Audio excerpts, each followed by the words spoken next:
Chapter 19. In the morning, me and Winn-Dixie went down to sweep the pet store, and I took a litmus lozenge for Otis. Is it Halloween? Otis asked when I handed him the candy. No, I said, why? Well, you're giving me candy. Well, it's just a gift, I told him, for today. Oh, said Otis. He unwrapped the litmus lozenge and put it in his mouth. And after a minute, tears started rolling down his face. Thank you, he said. Do you like it? I asked him. He nodded his head. It tastes good, but it also tastes a little bit like being in jail. Gertrude! Gertrude squawked. She picked up the litmus lozenge wrapper in her beak and then dropped it and looked around. Gertrude! She screamed again. You can't have any, I told her. It's not for birds. And then real quick before I lost my nerve, I said, Otis, what were you in jail for? Are you a murderer? No, ma'am, he said. Are you a burglar? No, ma'am, Otis said again. He sucked on his candy and stared down at his pointy-toed boots. You don't have to tell me, I said. I was just wondering. No, I ain't a dangerous man, Otis said. If that's what you're thinking. I'm lonely, but I ain't dangerous. Okay, I said, and I went back into the back room to get my broom. And when I came back out, Otis was standing where I left him, still staring down at his feet. It was on the account of the music, he said. What was? I asked. Why I went to jail. It was on account of the music. Oh, well, what happened? I wouldn't stop playing my guitar. It used to be I played it on the street, and sometimes, people would give me money. I didn't do it for the money. I did it because the music is better if someone is listening to it. Anyway, the police came, and they told me to stop it. They said how I was breaking the law, and the whole time they were talking to me, I went right on playing my music, and that made them mad. And they tried to put handcuffs on me. He sighed. I didn't like that. I wouldn't have been able to play my guitar with them things on. And then what happened? I asked him. I hit them, he whispered. You hit the police? Mm-hmm. One of them, I knocked him out, and then I went to jail, and they locked me up and wouldn't let me have my guitar. And when they finally let me out, they made me promise I would never play my guitar on the street again. He looked at me real quick, and then he looked back down at his boots. And I don't play it in here. I only play it in here, for the animals.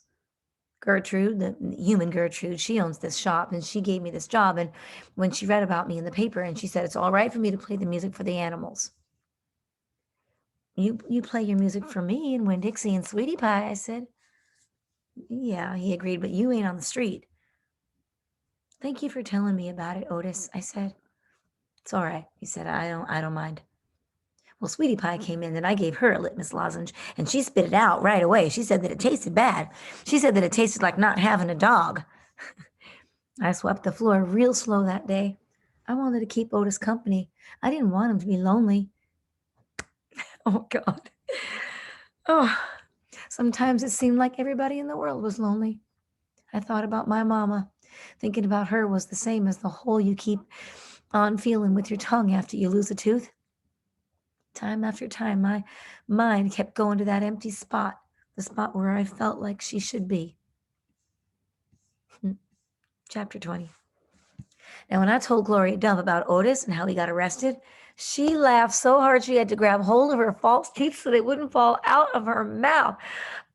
Ooh, wait, she said when she was finally done laughing. That sure is some dangerous criminal. He's a lonely man, I told her. He just wants to play his music for somebody. Gloria wiped her eyes with the hem of her dress. Now, I know it, sugar, she said, but sometimes things are so sad they just get to be funny. You know what else I said? Still thinking about sad things? That girl I told you about, the pinched face one, Amanda? Well, her brother drowned last year. He was only 5 years old, the same age as Sweetie Pie Thomas. Gloria stopped smiling. She nodded her head. I remember hearing about that, she said. I remember hearing about that little drowned boy. That's why Amanda is so pinch-faced, I said. She misses her brother. Most likely, Gloria agreed. Do you think everybody misses somebody? Like I miss my mama? Mm-hmm, said Gloria. She closed her eyes. I believe sometimes that the whole world has an aching heart. Sorry. Hello, I'm recording something. I couldn't stand to think about sad things that couldn't be helped anymore. So I said, do you want to hear some more Gone with the Wind? Oh, yes, indeed, Gloria said. I've been looking forward to it all day. Now let's see what Miss Scarlet is up to now. I opened up Gone with the Wind and started to read, but the whole time I was thinking about Otis, worrying about him not being allowed to play his guitar for people. In the book, Scarlet was looking forward to going to a big barbecue where there was going to be music and food. And that's how I got the idea. That's what we need to do, I said. I slammed the book shut. Winn-Dixie's head shot up from underneath Gloria's chair. He looked around all nervous like, huh? Said Gloria Dump. Have a party, I told her. We need to have a party and invite Miss Franny Block and the preacher and Otis can play his guitar for everybody, and Sweetie Pie can come too. She listens to his music good. Now, we who? Gloria asked. We, me and you. We can make some food and have the party right here in your yard.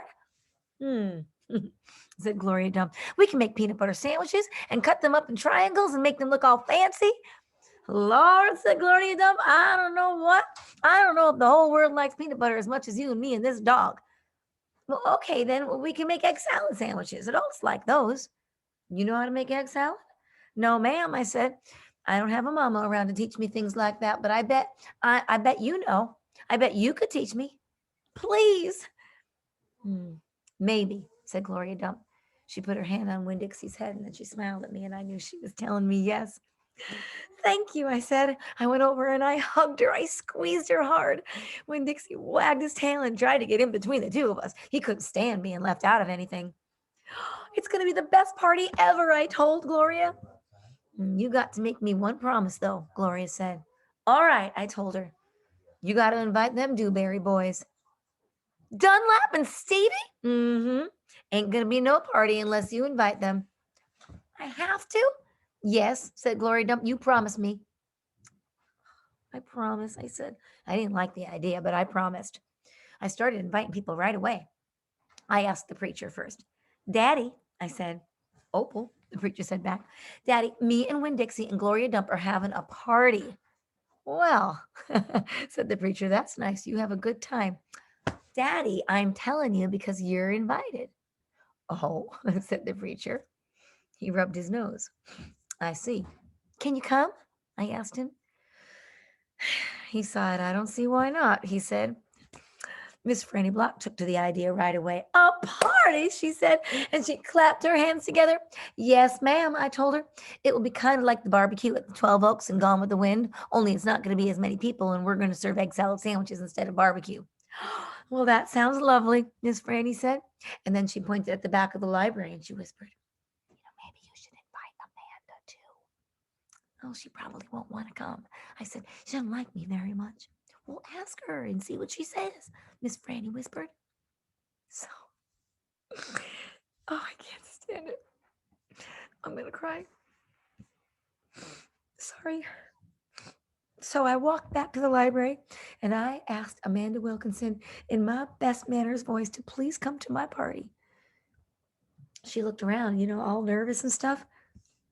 A party, she said. Well, yes, I said, I sure would like it if you could come. She stared at me with her mouth open. Okay, she said after a minute. I mean, yes, thank you. I would love to. And just like I promised Gloria, I asked the Dewberry boys. Ain't gonna be no party I ain't going to no party at a witch's house, Stevie said. Dunlap knocked Stevie with his elbow. We'll come, he said. We will not, said Stevie. That witch might cook us up in her big old witch's pot. I don't care if you come or not, I told them. I'm just asking you because I promised I would. Well, we'll be there, said Dunlap, and he nodded at me. And then he smiled. And so Sweetie Pie, well, she was very excited when I invited her. What's the theme? She asked. Well, there isn't one, I said. Well, you gotta think of a theme, she told me. She sucked her knuckle in her mouth, and then she pulled it back out. It ain't a party without a theme. This is this dog coming?" she asked. She wrapped her arms around with Dixie and she squeezed him so hard that his eyes almost popped out of his head. "Yes," I told her. "Good," she said. "You can make that the theme. It could be a dog party." "Hmm, I'll think about it," I told her. Now, the last person I asked was Otis. I told him all about the party and that he was invited, and he said, "No, thank you." "Well, why not?" I asked. "No, I don't like parties," said Otis. "Please," I begged. "It won't be a party unless you come. I'll give you a whole free week of sweeping and arranging and dusting. If you come to the party, that's what I'll do." "Hmm, a whole week for free, huh?" Otis said, looking up at me. "Yes, sir," I told him. "Right, but I don't have to talk to people, right?" "No, no, sir," I said, "you don't, but bring your guitar, because maybe you can play us some music." "Hmm, maybe," said Otis. He looked down at his boots again real quick, trying to hide his smile. "Thank you," I told him. "Thank you for deciding to come." Oh my gosh. Okay. Have a beautiful rest of your day.